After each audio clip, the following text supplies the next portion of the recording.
The morning sun stretched across the quiet town, and in its gentle rays a young woman named Eliza Hart prepared herself for what she hoped would be another meaningful day in the classroom.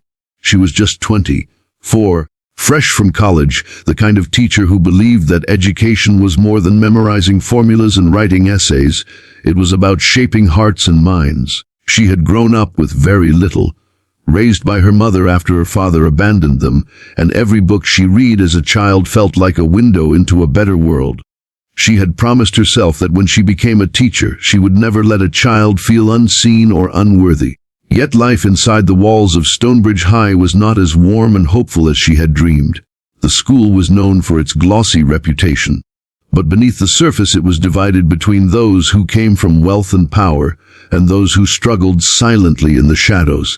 Eliza noticed it from her first week. Certain students, the children of businessmen, local politicians, and even the school board members, walked the hallways with untouchable arrogance.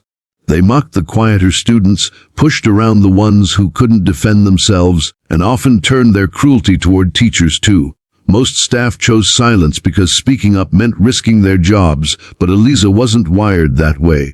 She couldn't watch injustice and keep quiet, even if it meant putting a target on her back. One particular group of boys had become her greatest challenge: Derek, Brad, and Mason, sons of influential parents, notorious for tormenting whoever stood in their way. They had wealth, muscle from football practice, and entitlement that made them dangerous. Eliza had caught them bullying younger students, spreading lies and skipping assignments while expecting passing grades.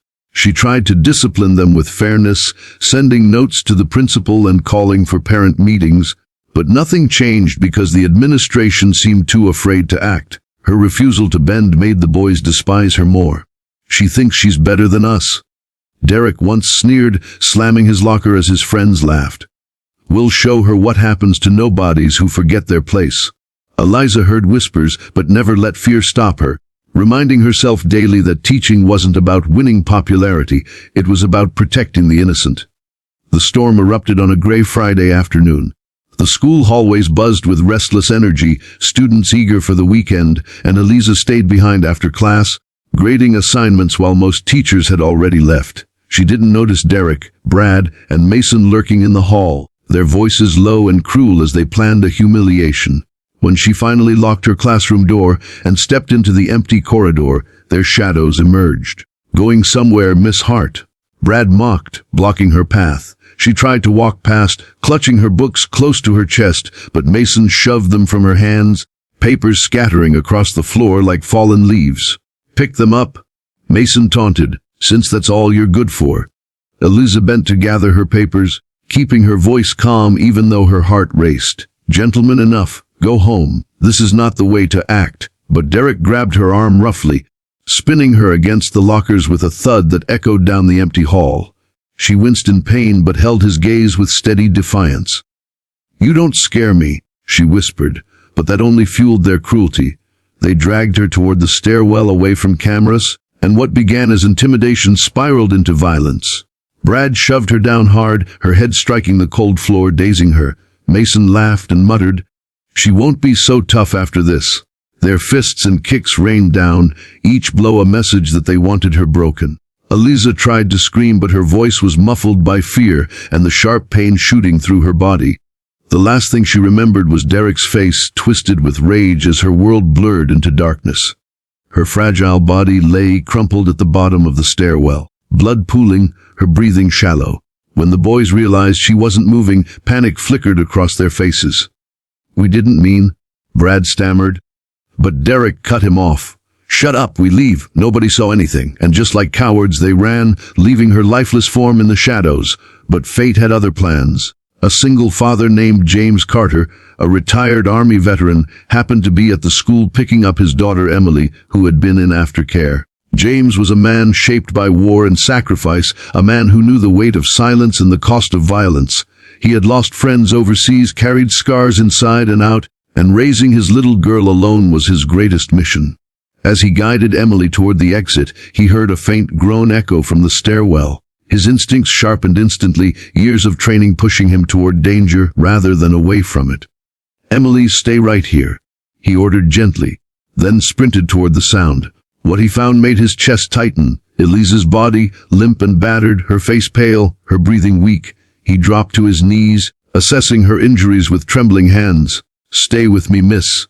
Don't you dare give up," he muttered, pulling out his phone to call emergency services while stabilizing her head to prevent further injury. His voice cracked as he shouted for help, and within minutes sirens wailed in the distance. Emily, peeking from the corner, clutched her backpack tightly, her eyes wide with fear as she watched her father cradle the broken teacher like she was family. Paramedics rushed in, lifting Eliza onto a stretcher, her faint pulse barely detectable. James followed, his heart pounding with protective urgency, vowing silently that whoever had done this would not escape justice. As the ambulance doors slammed shut and sped away, whispers began spreading through the school that something terrible had happened. Students exchanged fearful glances, but the bullies who had caused it strutted with false bravado, pretending ignorance. They didn't know that a veteran's eyes had already seen the damage, and his soul carried a fury that would not rest.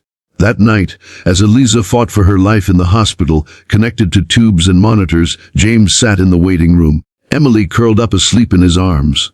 He barely knew the young teacher, but something about her broken body haunted him, because he recognized her courage. She had stood up for what was right, even when it was dangerous, just as he had done on battlefields far away. And now she was paying the price.